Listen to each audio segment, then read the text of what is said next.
Hello শিক্ষার্থীরা, তোমরা কেমন আছো? আলহামদুলিল্লাহ আমি ভালো আছি। তো করোনা পরিস্থিতিতে বিগত 1 মাস আমি একটা ট্রেনিংয়ে ছিলাম, সেই নেকটারের পরে আবার তোমাদের সাথে অনলাইনে ক্লাসে হাজির হয়ে গেলাম। তো শিক্ষার্থীরা, ইতিপূর্বে তোমরা অবশ্যই জেনেছো তোমাদের নতুন অ্যাসাইনমেন্টের জন্য সরকার কর্তৃক অর্থাৎ শিক্ষা মন্ত্রণালয় কর্তৃক তোমাদের যে সপ্তম শ্রেণীর রুটিনটা দিয়েছে, অর্থাৎ শর্ট রুটিনটা, সেই রুটিন মোতাবেক আমরা তোমাদের সাথে প্রতিটা ক্লাসে হাজির হওয়ার চেষ্টা করব। আর সেই রুটিনটা তোমরা হাতে হাতে পেয়েছো, অবশ্যই সেই রুটিন মোতাবেক তোমরা বাড়িতে একটু পড়াশোনা করতেছ, সেটা আশা রাখি। তো সে সুবাদে আমি আজকে তোমাদের সাথে আইসিটি সপ্তম শ্রেণীর আইসিটি নিয়ে আলোচনা করব। তো রুটিন অনুযায়ী আমি প্রথম দিক থেকে শুরু করব। তোমাদের আইসিটি বইয়ের পার্ট 1, অর্থাৎ যে ব্যক্তি জীবনে তথ্য যোগাযোগ প্রযুক্তির যে ভূমিকা বলো, গুরুত্ব বলো, ব্যবহার বলো, এই জিনিসগুলো নিয়ে আজকে তোমাদের সাথে শেয়ার করব। তো আমি একে একে প্রথমে তোমাদের সাথে আলোচনা করার চেষ্টা করব। তোমাদের হাতে অবশ্য বইটা আছে, বইটা নিয়ে তোমরা হাজির হয়েছ এবং সাথে কাগজ কলম নিলে তোমাদের উপকার হবে। তো আমাদের আজকের আলোচনার বিষয়টা হচ্ছে ব্যক্তি জীবনে তথ্য যোগাযোগ প্রযুক্তির ব্যবহার কি, ব্যবহারগুলো কি, সেটা আমরা আলোচনা করব।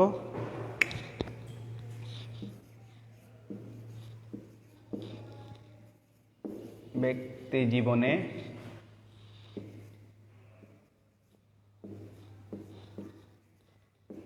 তথ্য ও যোগাযোগ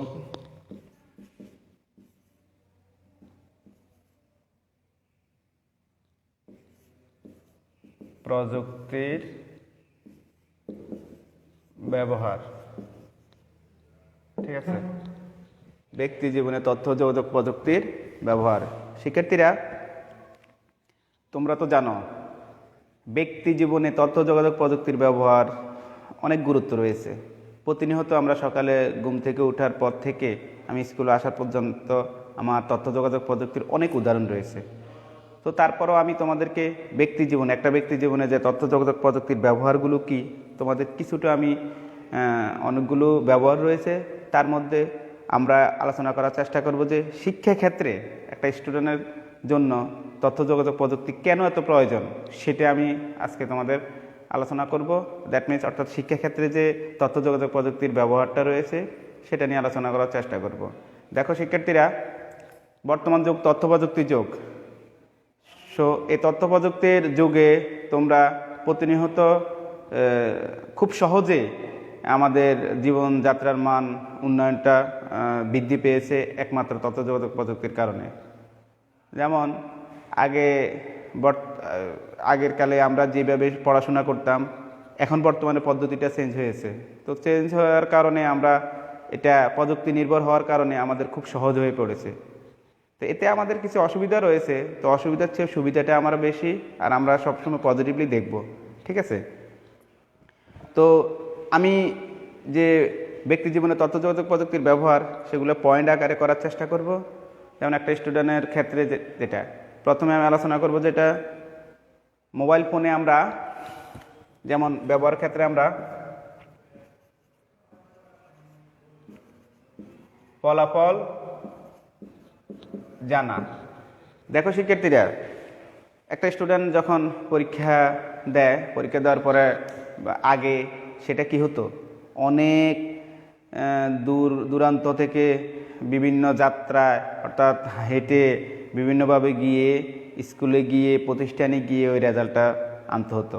এখন সেটা আর হয় না, তুমি সেটা ঘরে বসেই তুমি মোবাইলের মাধ্যমে বা শিক্ষা মন্ত্রণালয়ের ওয়েবসাইটে তোমরা খুব সহজে তোমাদের রেজাল্টটা জানতে পারো। আর সেটা হচ্ছে 10টা 40-এ যদি রেজাল্ট দেয়, তোমরা 10টা 40 বা 10টা 41-এ রেজাল্টটা পেয়ে যেতে পারো।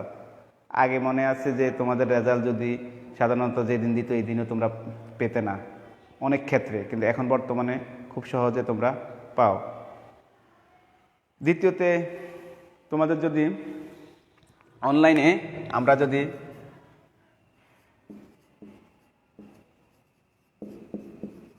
অনলাইনে টাকা পাঠানো ও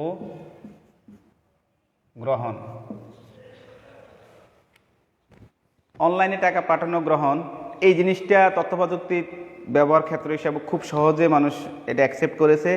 দেখো দেখো আমার মনে আছে যে আগে যদি আমরা, সেটাও অনলাইন বলতে প্রযুক্তিটা ছিল একটু ভিন্নতম। যেমন আগে আমরা যখন ব্যাংকে টাকা পাঠাতাম, বা আমাদের যাদের বাবা বা আছে বিদেশ আছে, তাদের টাকাটা ব্যাংকে পাঠাতো, তো ওটা সিস্টেমটাও তো এইভাবে, আমি যতটুকু জানি বা এইটুকুই, একটা ড্রাফট পাঠাতো। ড্রাফটটা একটা সিটির মধ্যে খামে করে পাঠাতো। এটা মনে করো মাসের প্রথমে যখন পাঠাতো 1-2 তারিখে, এই সিটিটা আসতে তোমার সময় লাগতো অন্তত 10 দিন। 10 দিন হাতে আসার পরে এই সিটিটা থেকে আমরা ডাবটা বের করে এটা যেই ব্যাংকের অনুকূলে, অর্থাৎ যে ব্যাংকের অনুকূলে ডাবটা কাটা হয়েছে ওই ব্যাংকে গিয়ে জমা দিতে হতো। 11-12 তারিখে ব্যাংকে যদি জমা দেয়, তাহলে এটা আবার ক্যাশ হয়ে আসতে আরও 10-15 দিন লাগতো। তো এই ক্ষেত্রে দেখা গেছে যে 1 মাসের টাকাটা আমরা 1 মাস পেতাম না, পরবর্তী মাসে আমরা সেই টাকাটা ক্যাশ হয়ে আসতো। ক্যাশ হয়ে আসার পরে ব্যাংক কর্মকর্তাকে যখন আমরা ফোনের মাধ্যমে হোক, ব্যাংক কর্মকর্তা আমাদেরকে জানাতো, তখন আমরা গিয়ে চেক দিয়ে টাকাটা উঠাতে হতো। আর এখন তুমি খেয়াল করো, 10টা 30-এ টাকা পাঠাইছে অনলাইনে, 10টা 31-এ যদি আমি ব্যাংকে আগে একটু হাজির হয়ে যাই, 10টা 31-এ আমি টাকাটা উঠাইতে পারবো।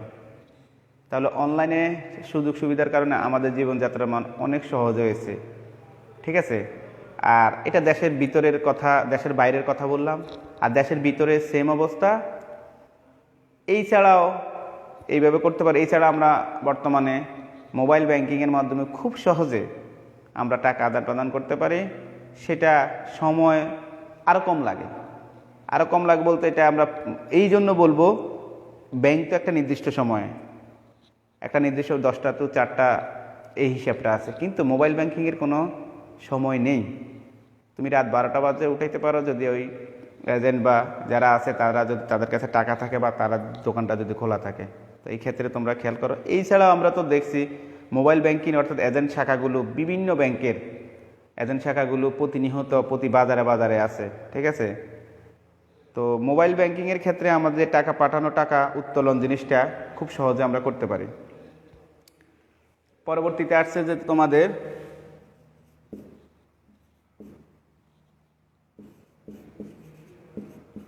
চাকুরির আবেদন। দেখো শিক্ষার্থীরা, এখন বর্তমানে চাকরির আবেদন করার জন্য এখন তুমি অনলাইনে তোমার বিজ্ঞপ্তিটা দেখছো, একটা নির্দিষ্ট সময়ে তুমি সময় দেওয়া আছে, এত তারিখের ভিতরে অনলাইনে আবেদন করতে পারো। তুমি ঘরে বসে একটি স্মার্টফোন দিয়ে তুমি এই মোবাইলে আবেদন করতে পারো। এই মোবাইলে আবেদন করার পরে তুমি নির্দিষ্ট সময়ের পরে আবার মোবাইলের মাধ্যমে কি করতে পারো, প্রবেশপত্র সংগ্রহ করতে পারো। প্রবেশপত্র সংগ্রহ করে তুমি অনলাইনের জন্য, পরীক্ষার জন্য প্রস্তুতি বা এই কাজগুলো করতে পারো। আর এতে কোনো ঝামেলা পোহাতে হয় না। দেখো, একটি দরখাস্ত যদি তুমি আগে করতে হতো, দেখা গেছে সহজতে যখন লিখতে হতো, একটা দরখাস্ত করতে 4-5 পৃষ্ঠা কোনো না কোনো জায়গায় নষ্ট হইতেই। তো এখন এই ঝামেলাগুলো নাই। এবং এটা আবার পাঠানোর জন্য দেখা গেছে তোমাকে নির্দিষ্ট একটা পরিমাণে টাকা লাগতো। এই টাকাটা অর্থাৎ ব্যাংক ড্রাফট, তুমি সোনালী ব্যাংক হোক, জনতা ব্যাংক হোক, রূপালী ব্যাংক হোক, ওই অনুকূলে ব্যাংক ড্রাফট কাটতে হতো, অথবা পে অর্ডার কাটতে হতো বিভিন্নভাবে।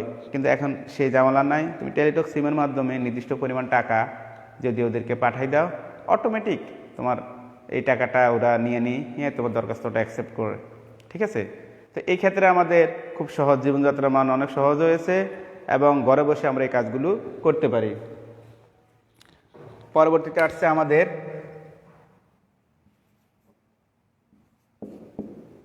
ই-টিকিটিং।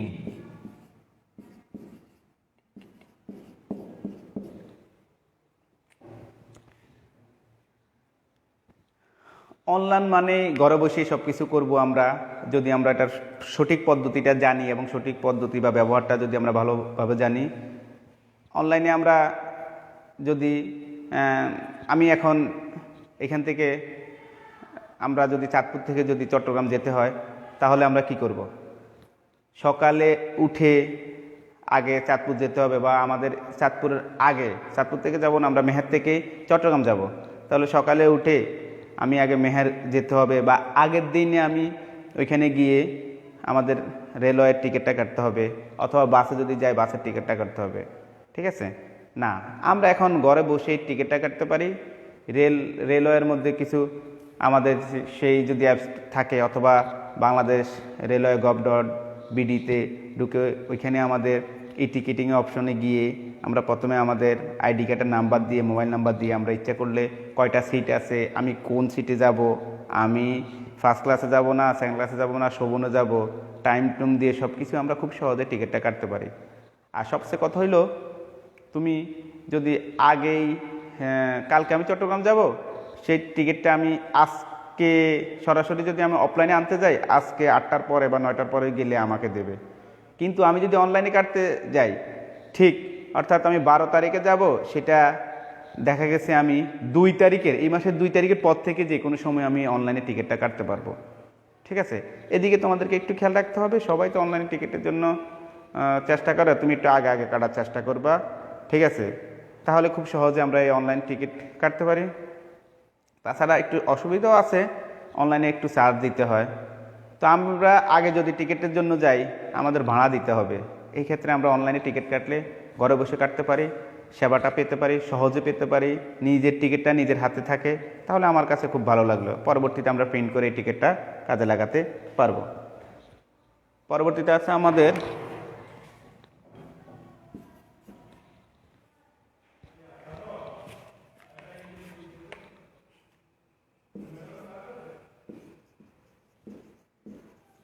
পত্রিকা। শিক্ষার্থীরা, আমরা জ্ঞান অর্জন করার জন্য প্রতিনিয়ত পত্রিকা পড়ে থাকি। দেখা গেছে আগের দিনে পত্রিকা, আমরা অনেকের হাতে পত্রিকা থাকতো না, শনিবারের পত্রিকা রবিবারের সোমবারও পেতাম না। এখন কিন্তু শনিবারের পত্রিকাটা শনিবারের রাত্রে পাই, বিভিন্ন পেয়ে থাকি। প্রথম হলো, আমরা যদি বিভিন্ন ওয়েবসাইটের মাধ্যমে আমরা পত্রিকাগুলো চার্জ দিই, আমরা পাই। প্রথম আলো, যুগান্তর, ইনকিলাব, আরও আছে। এছাড়া আমাদের বিভিন্ন অনলাইনে যে খবরগুলো আমরা খুব সহজে আমরা এই খবরগুলো পেয়ে থাকি। আর অনলাইনে আমরা যদি এই পত্রিকাগুলো ঠিক পত্রিকা আকারে, প্রথম পেজ, দ্বিতীয় পেজ, তৃতীয় পেজ, সেভাবে আমরা পত্রিকাগুলো অনলাইনের মাধ্যমে আমরা সহজে পড়তে পারি এবং দেশের বিদেশের খবরাখবরগুলো জানতে পারি। এছাড়া আমরা বিভিন্ন সামাজিক যোগাযোগ মাধ্যম যেমন ফেসবুক, টুইটার ইত্যাদি, এগুলোর মাধ্যমে আমরা সরাসরি লাইভে বিভিন্ন খবরগুলো আমরা পেয়ে থাকি। অর্থাৎ ঢাকাতে এখন একটা সমস্যা হয়েছে, এই সমস্যাটা আমরা সরাসরি লাইভ জানি। এছাড়া আমরা বিভিন্ন টিভি চ্যানেলের মাধ্যমে আমরা খুব সহজে তথ্য প্রযুক্তির ব্যবহারের কারণে, তথ্য প্রযুক্তির গুণগত মানের কারণেই আমরা খুব সহজে এবং দ্রুত জানতে পারি।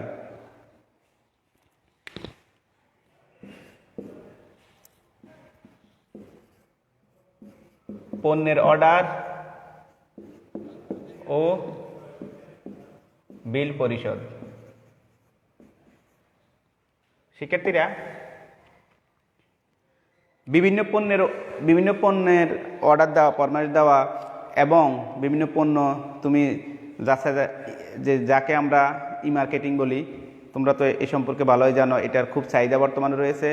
আমার একটা ঢাকাতে একটা শার্ট পছন্দ হয়েছে, একটা খাবার পছন্দ হয়েছে, বা একটা যে কোনো জিনিস পছন্দ হয়েছে, একটা খেলনা পছন্দ হয়েছে, তাহলে আমরা সহজে এখান থেকে আমরা এটা অর্ডার দিতে পারি।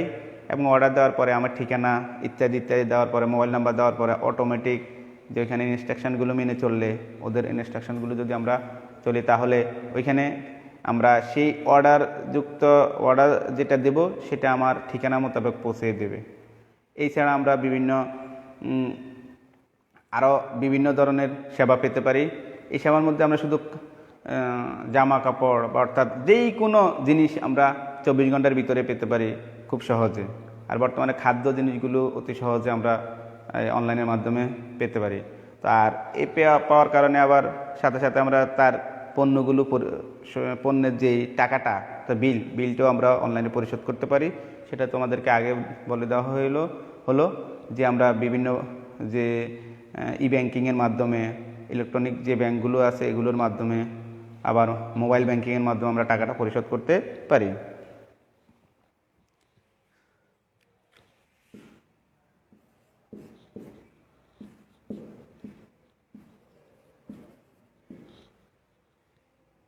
শিক্ষার্থীরা, গুরুত্বপূর্ণ একটা জিনিস তোমাদের এটা আমি আগে আলোচনা করতে পারতাম, তারপরও আমি পরবর্তীতে করলাম যে তোমাদের মনে করো আজকে আইসিটি বইটা নাই, ঠিক আছে, কোনো কারণে তুমি আইসিটি বই পাচ্ছ না।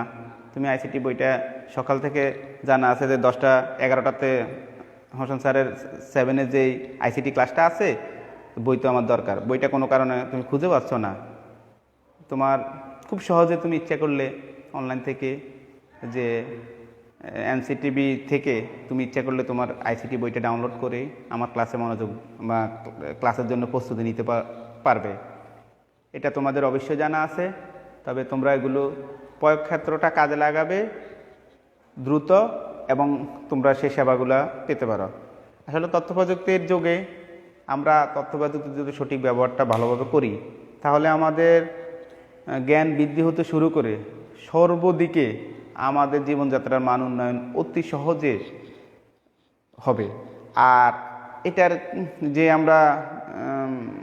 আমরা যদি অনলাইনে, তাছাড়া আমাদের বর্তমানে অনলাইনের ক্লাসগুলো তোমরা করবে আর তোমরা এটা সঠিক ব্যবহার করবে। মা বাবার থেকে তোমরা টাকা নাও, টাকা নিয়ে এমবি কিনে তোমরা যদি গেমস খেলো, ওটা সেটা করো, তাহলে তো হবে না। আমাদের প্রকৃত যে অনলাইনে ক্লাসগুলো করাচ্ছি আমরা সবাই বা সারা বিশ্বব্যাপী যে করোনা পরিস্থিতিতে যে তোমাদের পড়াশোনার মানটা ঠিক রাখার জন্য সরকার কর্তৃক যেই ঘোষণা অনুযায়ী আমরা যে ক্লাসগুলো করানোর চেষ্টা করছি, আর তোমরা এতে আশা রাখি মনোযোগী হবে আরও। আর যেই অন্যান্য স্যাররা যে অ্যাসাইনমেন্টগুলো দেয় এবং অ্যাসাইনমেন্ট অনুযায়ী তোমরা প্রতিনিয়ত অ্যাসাইনমেন্টগুলো নিবে এবং অ্যাসাইনমেন্টগুলো জমা দিবে আর ভালোভাবে বাড়িতে পড়াশোনা করবে। সর্বোপরি ভালোভাবে পড়াশোনা করলেই তোমাদের বইয়ের সাথে সম্পর্ক অবশ্য থাকতে হবে। তোমরা বইগুলো প্রতিনিয়ত বইগুলো পড়বে। আর নতুন করে যে প্রত্যেক ক্লাসের একটা রুটিন দেওয়া হয়েছে, এই রুটিন মোতাবেক তোমরা বাড়িতে পড়তে পারো। এখন রুটিনটা শর্ট করে দিয়েছে, ওই রুটিন কি কি পড়তে হবে ওই জিনিসগুলোর ইঙ্গিত আছে। তো আশা রাখি তোমরা আমার ক্লাসে উপকৃত হবে। যদি কোনো প্রশ্ন থাকে তাহলে কমেন্ট বক্সে জানাবে। আর আগামী ক্লাসে আমি তোমাদের সপ্তম শ্রেণীর যেই আইসিটি বইয়ের রুটিন অনুযায়ী, সিলেবাস অনুযায়ী যেভাবে দেওয়া আছে আমি ক্রমান্বয় করার চেষ্টা করব। আর সবাই বাড়িতে ভালো থাকবে, স্যানিটাইজার ব্যবহার করবে, হ্যান্ড স্যানিটাইজার ব্যবহার করবে এবং প্রতিনিয়ত তোমরা মাস্ক ব্যবহার করার চেষ্টা করবে আর পরিষ্কার পরিচ্ছন্ন থাকবে। স্কুলও যদি অ্যাসাইনমেন্ট গ্রহণ করার সময় অবশ্যই মাস্ক পরিধান করে আসবে। আমরা মাস্ক ছাড়া, তোমরা জানোই যে আমরা মাস্ক ছাড়া কোনো অ্যাসাইনমেন্ট দেবো না এবং নেবও না, ঠিক আছে, কোনো সেবা দেবো না এবং সেবা নেব না। তো আর কি, সবাই ভালো থাকবে, সুস্থ থাকবে। আল্লাহ হাফেজ। আজকের মতো এখানে সমাপ্ত।